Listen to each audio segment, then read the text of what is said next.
Hi students, இப்போ நம்ம பார்க்கக்கூடிய ரொம்ப முக்கியமான ஒரு வீடியோ கிளாஸ் 12 பாட்டனி, அதாவது பியூர் சயின்ஸ் ஸ்டூடெண்ட்ஸுக்கு 12th ஸ்டாண்டர்ட் தாவரவியல் government school and matriculation school Tamil medium and English medium ஸ்டூடெண்ட்ஸுக்கான most important golden 2 mark 3 mark and 5 mark questions. So இது ஹோட்டல் எக்ஸாம் 2024க்கு நம்ம எய்ம் வந்து 70க்கு 70 மார்க்ஸ். ஓகே, ஸோ இதான் நம்மளுடைய எய்ம். அப்ப நீங்க 70க்கு 65 பிளஸ் ஈஸியா ஸ்கோர் பண்ணலாம். ஏன்னா சில 1 மார்க்ஸ் வந்து இன்சைட்ல இருந்து கேட்பாங்க இல்லையா, சோ அதுக்காக அப்படி போட்டிருக்கேன். 1 மார்க்ஸ் எல்லாம் நீங்க கரெக்டா எழுதுனீங்க அப்படின்னா கண்டிப்பா நீங்க 70க்கு 70 மார்க்ஸ் ஈஸியா ஸ்கோர் பண்ணிடலாம். ஓகேவா? சரி, சோ 7 சாப்டர்ஸ். சோ ஒரு சாப்டர் 8th ஒன்னு கூட சேர்த்து அடிஷனலா கொடுத்திருக்கிறேன். 7 சாப்டர்ஸ் தான். சோ என்னென்ன கொஸ்டின்ஸ் அப்படிங்கறத பார்ப்போம். ஃபர்ஸ்ட் சாப்டர் 1ல வந்து பாத்தீங்கன்னா புக் பேக் வந்து பாத்தீங்கன்னா அப் டு 22 வரைக்கும் இருக்கு. சோ 1 மார்க்ஸ் வந்து கண்டிப்பா நீங்க ப்ரிப்பேர் பண்ணணும். ஏன்னா வந்து 4 ஆப்ஷன் கொடுத்திருப்பாங்க இல்லையா, அதுல ஒன்று தான் நம்ம எழுதணும். ஒரு ஒண்ணு டிக் பண்ற மாதிரி அல்லது எடுத்து எழுதுற மாதிரி. சோ அதனால வந்து 1 மார்க்ஸை பொறுத்த வரைக்கும் அதை நம்ம மிஸ் பண்ணக்கூடாது.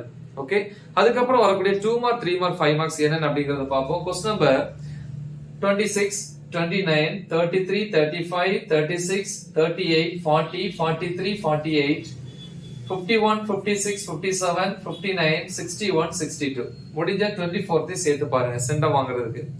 இன்சைட் பாத்தீங்கன்னா இது பியூர் சயின்ஸ் ஸ்டூடெண்ட்ஸா இருக்கட்டும் இல்ல பயாலஜி ஸ்டூடெண்டா இருக்கட்டும், ரெண்டு பேருக்குமே இந்த கொஸ்டின் வந்து இம்பார்ட்டன்ட் கொஸ்டின் தான். ஸோ அதனாலதான் காமனா வந்து பயாலஜிக்கும் பியூர் சயின்ஸுக்கும் வந்து இந்த இன்சைட் கொஸ்டின்ஸ் கொடுத்திருக்கிறேன். என்ன பாருங்க, drawing label the structure of embryo sac, அதாவது கருசாக் முட்டை அல்லது கருமுட்டை. சோ அதனுடைய படம் வரைந்து பாகம் குறிக்கிறது இல்லையா, அதனுடைய அமைப்பை படம் வரைந்து பாகம் குறிக்கிறது. அடுத்து drawing label the first cell of gametophyte, ஆண் கேமெட்டோஃபைட்டின் முதல் செல்லுக்கான படம் வரைந்து பாகம் குறிக்கிறது. Then drawing label the TS of mature anther, அதாவது முதிர்ந்த மகரந்தத்தினுடைய குறுக்குவெட்டு பரப்பினுடைய படம் வரைந்து பாகம் குறிக்கிறது. சாப்டர் 2 பாத்தீங்கன்னா புக் பேக்ல 1 மார்க்ஸ்க்கு அடுத்து வரக்கூடிய கொஸ்டின்ஸ் 22 24 25 26 27, அடுத்து 30 32 34 36.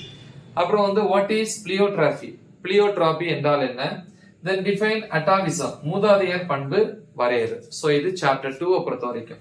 சாப்டர் 3ல வந்து பாத்தீங்கன்னா புக் பேக்ல வந்து 1 மார்க்ஸ்க்கு அடுத்து வரக்கூடிய கொஸ்டின்ஸ் இதெல்லாம் பாத்தீங்கன்னா 29 31 32 33 35 37 39 41 43 45. தென் சென்டம் வாங்கணும், 70க்கு 70 வாங்கணும்னா இந்த ரவுண்ட் பண்ண கொஸ்டின்ஸ் சேர்த்து படிக்கணும். நல்லா படிக்கிற ஸ்டூடெண்ட்ஸ் 47 51 55. இன்சைட் பாத்தீங்கன்னா டிஃபைன் மல்டிபிள் அல்லீல்ஸ், பல அல்லீல்கள் வரையறு. அதே மாதிரி நோட் ஆன் சொனாரா 64, சொனாரா 64 குறிப்பு வரைக. Then differentiate linkage and crossing over, இணைப்பு மற்றும் கடக்கம் இல்லையா, சொல்லிருக்கான வேறுபாடு. சோ உங்களுக்கு வந்து பியூர் சயின்ஸ் பாட்டனில வந்து சில கொஸ்டின் இல்லாட்டாலும் உங்களுக்கு வந்து பயோ பாட்டனி பயாலஜி புக்ல அது இருக்கும். அங்க இருந்துச்சுன்னா அதை எடுத்து நீங்க படிச்சுக்கலாம். தென் சாப்டர் 4 பொறுத்த வரைக்கும் 1 மார்க்ஸ்க்கு அடுத்து வரக்கூடியது புக் பேக்ல கொஸ்டின் நம்பர் 17 19 20 21 22 23 25 28 29. இன்சைட் பாத்தீங்கன்னா how will you identify asymmetric cuts, சமச்சீரற்ற வெட்டு வந்து எப்படி நம்ம கண்டறிதல். name the enzymes involved in genetic engineering, அதாவது மரபியல் பொறியியலில் ஈடுபட்டுள்ள நொதிகளை கூறுக. சரி, இது சாப்டர் 4. இப்ப சாப்டர் 5 பார்ப்போம். சாப்டர் 5 பார்ப்போம். அதுல வந்து புக் பேக்ல 1 மார்க்ஸ்க்கு அடுத்து கொஸ்டின் நம்பர்ஸ் 14 16 18 9 20.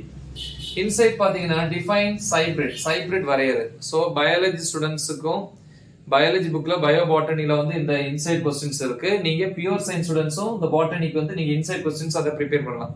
உங்க புக்ல இல்லாட்டாலும் என்ன பண்ணுங்க, அதுல இருந்து இந்த இன்சைட் கொஸ்டின்ஸா பாத்துக்கோங்க, ரொம்ப யூஸ்ஃபுல்லா இருக்கும். அடுத்து டிஃபரன்ஷியேட் சோமோக்ளோனல் வேரியேஷன்ஸ் அண்ட் கேமெட்டோக்ளோனல் வேரியேஷன்ஸ், சோமோக்ளோனல் மாறுபாடு மற்றும் கேமெட்டோக்ளோனல் மாறுபாடு வேறுபடுத்துக. how are artificial seeds produced, செயற்கை விதைகள் எவ்வாறு தயாரிக்கப்படுகிறது. அப்புறம் சாப்டர் 6ல வந்து பாத்தீங்கன்னா 1 மார்க்ஸ்க்கு அடுத்து வரக்கூடியது புக் பேக்ல கொஸ்டின் நம்பர் 21 23 25 26 27 32 36 37 39 40 42 45 50 51 52. இன்சைட் பாத்தீங்கன்னா what is evergreen forest, பசுமை மாறா காடுகள் என்றால் என்ன. அடுத்து any for ecological important days, ஏதாவது 4 சுற்றுச்சூழல் தேதிகளை குறிப்பிடு. அடுத்து any for uses of seed ball, விதைப்பந்தினுடைய ஏதாவது 4 பயன்கள். ஓகேவா? அடுத்து சாப்டர் 7க்கு வரோம். புக் பேக்ல 1 மார்க்ஸ்க்கு அடுத்து வந்து பாத்தீங்கன்னா क्वेश्चन நம்பர் வந்து 17, 20, 21, 22, 25, 26. இன்சைட் பாத்தீங்கன்னா explain the types of succession, அப்புறம் how to protect the ecosystem, சுற்றுச்சூழல் அமைப்பை எவ்வாறு பாதுகாக்கிறது. அப்புறம் இது வரைக்கும் தான். அடிஷனலா சப்போஸ் உங்க ஸ்கூல்ல வந்து சிலபஸ்ல வந்து நீங்க இந்த சாப்டரை சேர்த்து படிங்க அப்படின்னு சொன்னாங்க அப்படின்னா நீங்க இந்த சாப்டர் 8ஐயும் நீங்க எடுத்துக்கலாம். என்னென்ன பாருங்க, புக் பேக்ல 1 மார்க்ஸ்க்கு அடுத்து வரக்கூடிய क्वेश्चंसல 15, 16, 19, 20, 22, 23, 25. இன்சைட் பாத்தீங்கன்னா objectives of clean development mechanism, சுத்தமான வளர்ச்சி பொறிமுறையினுடைய நோக்கங்கள். அப்புறம் uses of silvo caster system, வெள்ளி மேசை அமைப்பினுடைய பயன்பாடுகள். சோ இவ்வளவு போதும். சோ நல்லா தெளிவா பிராக்டிஸ் பண்ணுங்க. மறக்காம இதை உங்க ஃப்ரெண்ட்ஸுக்கு ஷேர் பண்ணுங்க. All the best. தேங்க்யூ.